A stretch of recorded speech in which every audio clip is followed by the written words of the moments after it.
Mr. Jakob de la Gardie was a Swedish statesman and soldier.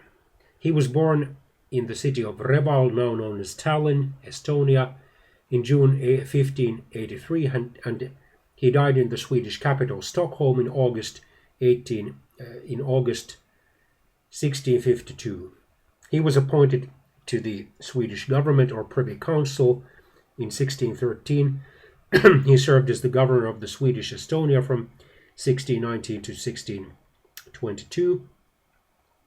As the Governor-General of Livonia, roughly the modern southern Estonia and northern Latvia, in 1622, and as Lord High Constable in 1620.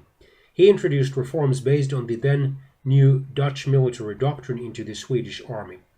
He commanded the Swedish forces in Russia and against the Polish-Lithuanian Commonwealth. He also served as one of the 5 regents jointly ruling Sweden while Queen Christina was a child and an underaged teenager. His father was the French-born mercenary or wage soldier Pontus de la Gardie.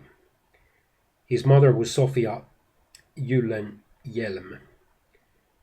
His mother died giving birth, and his father perished in a boat accident 2 years later in Narva. He was raised in Finland by his grandmother Karin Hansdotter, or Karin, daughter of Hans, the mistress of King John III. Between 1606 and 1608, he served under the Dutch General Maurice of Nassau, Prince of Orange.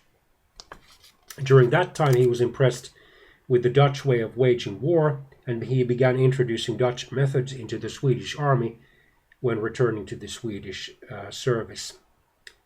During the Polish-Russian War 1605 to 1618, Sweden signed an alliance with the Russian Tsar or Emperor Vasily IV in 1609. Sweden promised to send troops to the Emperor and gained in return the county of Kexholm in the Ladoga, Karelia. De la Gardie was put in command of the Swedish force, which consisted mostly of mercenaries, but Swedish and Finnish soldiers were also involved in his troops. This campaign, which eventually took de la Gardie and his troops all the way to Moscow, was known as the de la Gardie campaign. It ended with a devastating defeat at the Battle of Klushino in the summer of 1610, from which de la Gardie had to retreat. But he then stayed for several years in the northwestern Russian city of Novgorod, prompting the Finnish proverb, "Summer leaves, winter leaves, but the lazy Jack won't leave." In 1617, he became the chief Swedish negotiator at the Treaty of Stolbovo that ended the Ingrian War, whereby Sweden gained the Ingria district, cutting Russia off the Baltic Sea. He became a member of the Swedish Privy Council, or effectively government, in 1613. His pacifist and pro-French and pro-Polish attitudes often put him at odds with Chancellor, or roughly Prime Minister, Axel Oxenstierna, who led Sweden's war effort in the 30 Years' War after King Gustav II Adolf was killed at the Battle of Lützen in 1632. He continued to operate effectively, making large profits from leasing royal revenues and from loans to the crown.